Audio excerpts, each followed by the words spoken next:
Assalamualaikum warahmatullahi wabarakatuh. Perkenalkan, nama saya Aska Soleha dengan NIM 08111182530011. Kali ini saya akan membuat video tugas, yaitu mata kuliah algoritma dan pemrograman, yaitu mengerjakan soal remedi nomor 2, yaitu buatlah program yang menerima input N dan menampilkan output dari faktorial dan pangkat ini. Yang pertama itu kita buat dulu algoritma deskriptifnya. Yang pertama itu program dimulai dengan mendeklarasikan 3 buah fungsi, yaitu fungsi faktorial, pangkat, dan jumlah. Fungsi faktorial itu digunakan untuk menghitung nilai faktorial dari suatu bilangan dengan cara rekursif, yaitu kita mengalihkan bilangan tersebut dengan hasil faktorial dari bilangan sebelumnya sampai mencapai kondisi berhenti. Fungsi pangkat digunakan untuk menghitung nilai perpangkatan suatu bilangan dengan cara mengalihkan bilangan tersebut secara berulang hingga pangkatnya habis. Selanjutnya, terdapat fungsi jumlah yang merupakan fungsi utama dalam perhitungan program ini, yang digunakan untuk menjumlahkan hasil dari perpangkatan nilai faktorial berdasarkan pola tertentu. Nah, yang kedua, program mendeklarasikan variabel N untuk menyimpan nilai yang dimasukkan oleh pengguna. Setelah itu, program meminta pengguna untuk memasukkan nilai N. Nilai tersebut akan digunakan sebagai batas dalam proses perhitungan. Selanjutnya, fungsi jumlah akan dipanggil dengan parameter N. Di dalam fungsi ini, perhitungan dilakukan secara rekursif dimulai dari nilai Y sama dengan 1 hingga Y sama dengan N. Pada setiap langkah, program akan menghitung nilai dari faktorial dari Y, kemudian hasilnya dipangkatkan dengan X kurang Y ditambah 1. Lalu, hasil tersebut dijumlahkan dengan hasil pemanggilan fungsi jumlah berikutnya. Proses ini akan terus berlangsung sampai nilai Y lebih besar dari X, yang berarti proses berhenti dan fungsi mengembalikan nilai 0.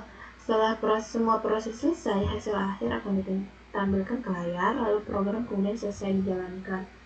Oke, selanjutnya kita ke pseudocode. Yang pertama itu pseudocode untuk yang program utamanya atau inmain. Yang pertama itu kita deklarasikan dulu variabel N dalam bentuk data tipe data integer. Yang kedua kita mulai dengan begin.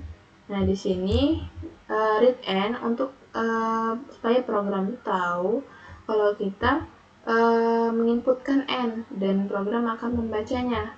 Lalu kita cetak nilai dari atau hasil dari jumlah N,1. Lalu N untuk mengakhiri program. Nah, di sini baru kita masuk ke fungsi rekursifnya. Yang pertama itu fungsi untuk faktorial. Yang pertama itu kerjakan dulu yang faktorialnya, karena dia di dalam kurung di soalnya tadi kan. Nih. Lanjut, ini dia masuk ke kita deklarasikan dulu di awal for a integer. Berarti kita deklarasikan variabel a dalam bentuk tipe data integer. Lalu dia cek apakah A itu sama dengan 0 atau A itu sama dengan 1, maka jika iya dia bakalan return 1 atau mengembalikan nilai 1. Jika tidak, jika si A itu tadi bukan 0 dan 1, maka dia tuh bakalan mengalihkan nilai A itu dengan faktorial A kurang 1 gitu. Ini juga hampir sama. Ini untuk fungsi pangkat, yaitu kita deklarasikan dulu variabel A dan B dalam bentuk tipe data integer. Lalu dia cek apakah B itu sama dengan 0, maka dia bakalan return 1. Jika tidak, dia bakalan memanggil A dikali pangkat A B-1. Lalu masuk ke fungsi yang ketiga, dia deklarasikan variabel A dan B dalam bentuk tipe data integer. Lalu dia cek apakah B itu sama dengan 0, maka dia bakal return 1 atau memanggil nilai 1. Jika tidak, maka dia bakalan memanggil A dikali pangkat A B-1. Oh, ini double ya? Iya, ke double nih. ya. Ada kesalahan sedikit. Iya, kan cuma 3 ininya. Lalu ini kita masuk ke fungsi jumlah. Yang pertama itu kita deklarasikan dulu variabel x dan y dengan bentuk tipe data integer. Lalu cek apakah y itu lebih besar dari x. Jika iya, maka dia return 0. Jika tidak, dia bakalan memanggil pangkat faktorial y x min y plus 1 ditambah jumlah x y plus 1 gitu. Nah, selanjutnya kita masuk ke flowchart. Yang pertama itu ada flowchartnya main atau program utamanya. Yang pertama itu kita start, lalu program meminta inputan, lalu dia bakalan mencetak hasil dari jumlah n. Fungsinya tadi, dia manggil fungsinya tadi yaitu jumlah n. Lalu n untuk mengakhiri program. Selanjutnya kita ke fungsi faktorial. Yang pertama itu kita start, lalu dia cek kondisi apakah a itu sama dengan 0 dan a itu sama dengan 1. Jika iya, maka dia bakalan nge-return 1 atau mengembalikan nilai 1. Jika tidak, dia bakalan mengembalikan nilai a dikali faktorial a kurang 1. Lalu ini berakhir ke program. Nah, selanjutnya itu ada fungsi pangkat. Nah, yang pertama itu start untuk mulai program, lalu dia cek kondisi apakah b itu sama dengan 0. Jika iya, dia bakal nge-return 1 lalu berakhir program. Jika tidak, dia bakalan memanggil return atau mengembalikan nilai a dikali pangkat a b min 1 lalu berakhir program, mengakhiri program aslinya. Lalu yang terakhir itu ada fungsi jumlah. Yang pertama itu kita start, lalu dia cek kondisi apakah y itu lebih besar dari x. Jika iya, maka dia bakal nge-return 0 lalu mengakhiri program. Jika tidak, maka dia bakal nge-return pangkat faktorial y. Dia manggil faktorial y x min y plus 1 ditambah jumlah x y plus 1. Jadi dia juga memanggil pangkat gitu dan mengakhiri program. Oke, langsung saja kita sambil ke program dan penjelasan programnya. Nih. Yang pertama itu kita buat dulu struktur umum dari program C++, yaitu include IOStream supaya kita bisa menggunakan library-nya si IOStream. Lalu using std supaya kita tuh bisa menggunakan si in dan si out gitu. Nah, yang pertama ini kita tadi kan ada fungsi. Ini fungsi rekursif. Yang pertama itu ada fungsi faktorial. Nah, di sini ada integer faktorial. Ini tipe datanya integer. Terus nama ininya itu adalah faktorial dengan parameternya itu adalah a dengan tipe data integer. Ini mulai kurawal untuk memulai si fungsi rekursifnya. Lalu dia cek apakah a itu sama dengan 0 dan atau a itu sama dengan 1. Jika iya, bakalan return 1. Jika tidak, dia bakalan return a kali faktorial a kurang 1. Tuh. Terus lanjut ke fungsi pangkat, yaitu integer dengan nama variabelnya pangkat, parameternya a dan b dengan tipe data integer. Lalu dia cek kondisi apakah b itu sama dengan 0. Jika ya, dia bakal nge-return 1. Jika tidak, dia bakal nge-return a kali pangkat a b min 1. Lalu ini ada fungsi yang terakhir yaitu fungsi jumlah. Yang pertama itu dia tipe datanya integer dengan nama variabelnya itu jumlah dengan parameter x dan y. Nah, tapi y ini kita inisiasikan awal, yaitu y sama dengan 1.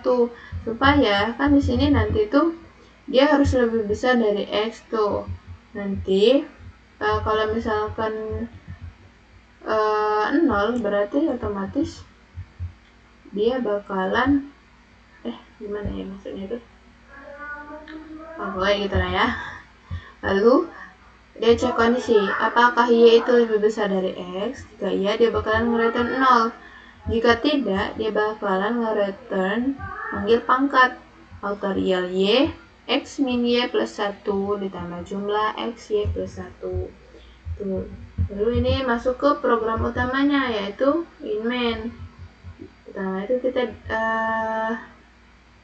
deklarasikan dulu variabelnya, yaitu n dengan tipe data integer. Lalu cout atau cetak ke layar, yaitu masukkan n supaya pengguna itu tahu apa yang harus kita masukkan. Lalu sin n untuk menyimpan variabel n.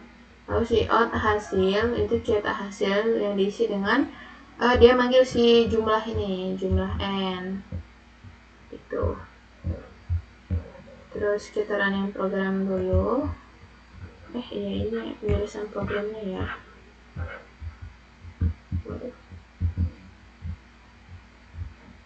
Nih, ini penjelasan programnya ya.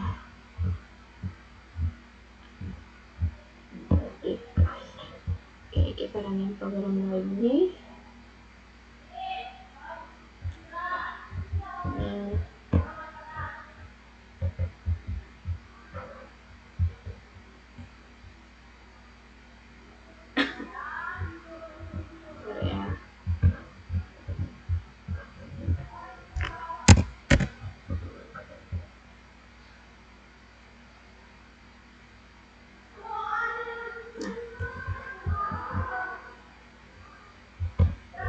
Sampai ke penjelasan running programnya. Kita yang pertama itu adalah mulai program dengan nge-running programnya. Nah, di sini saya sudah ada contohnya untuk penjelasan running program, yaitu 3. Nah, lalu kita enter. Nah, hasilnya itu 11. Kenapa bisa 11? Ya karena dari si kan tadi itu ada n faktorial dan lain-lain ya tadi tuh. Mana ya, kita sambil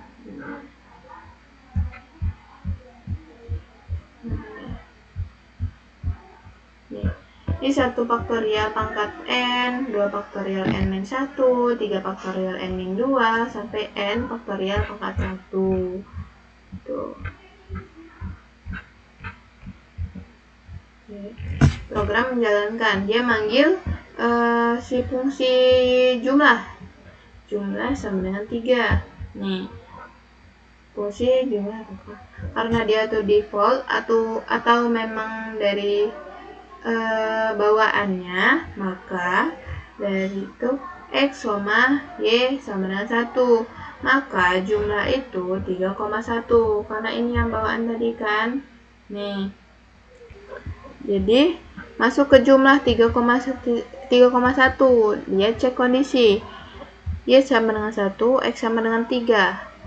Y itu sama dengan 1, kita bikin sini ya. Y itu sama dengan 1, lalu X sama dengan 3. Dia cek, berarti dia lebih kecil ya daripada 3. Berarti dia lanjut program, dia lanjut ke sini maksudnya. Return ini dia nanti. Karena kalau dia Y-nya udah lebih besar dari X, berarti dia return 0. Kalau belum, dia bakalan ke proses ini. Dia masukin pangkat faktorial Y-nya 1, X-nya 3, 3 kurang 1 ditambah 1 berarti tetap 3. Jadi pangkat faktorial 1,3 jumlah X 3 Y ditambah 1. Y-nya tadi 1 ditambah 1 jadi 3,2 gitu. Pertama itu masuk ke faktorial dulu, ke sini, dia cek sini, faktorial. Masuk ke faktorial. Faktorialnya tadi adalah 1 kan, yang ini A sama dengan 1. Karena dia memenuhi A itu sama dengan 1, maka dia return 1. Berarti nilainya 1, simpan nih. Lalu dia masuk ke pangkat 1,3. Nih. Pangkat 1,3 kan. dia masuk. Mana pangkat? Dia cek dulu. Karena B itu tidak sama dengan 0, jadi dia lanjut ke return ini. Jadi dia 1 dikali pangkat ini tadi ya. Ini tuh 1 ini adalah A, 3 itu adalah B gitu kan. A 1 dikali pangkat A, B min 1. Jadi 1 dikali pangkat 1,2 gitu. Berarti belum memenuhi kan. Dia lanjut lagi. Jadi sampai dia 1,0 gitu perhitungannya. Lalu baru dia cek ini kan, karena dia udah ketemu sama 0, berarti dia return 1. Jadi pangkat dari 1,3 itu adalah 1 gitu. Lalu kembali ke jumlah 3,1. Jumlah 3,1 itu adalah sama dengan mana tadi? Nih, yang ini. Dia cek yang ini. 1 ditambah jumlah 3,2. Dia masuk ke jumlah 3,2. Dia cek. 2 itu masih lebih kecil daripada ini 3. Jadi kita lanjut lagi ke pangkat ini sampai dia tuh memenuhi gitu. Nih sama aja kayak yang tadi caranya. Sampai dia memenuhi si n-nya. N-nya tadi kan 3. Nah, kalau sudah semua dicek, proses pengembalian nilai dari belakang. Jadi jumlah 3,4. Jumlah 3,4 itu adalah 0. Nih. 0 kan? Berarti 0. Jumlah 3,3 itu adalah 6. Nih. Mana sih?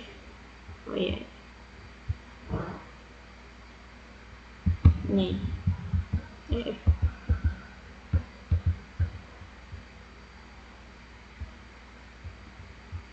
Nih. Jumlah 3,3 itu adalah 6. Terus jumlah 3,2 itu adalah 10.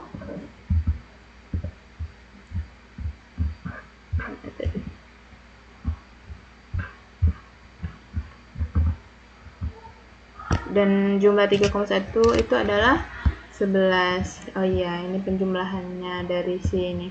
Berarti 3,2 tadi 4. Gitu pokoknya.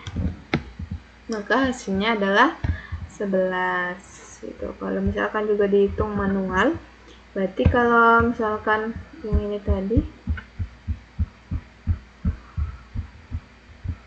ini kan 1 faktorial itu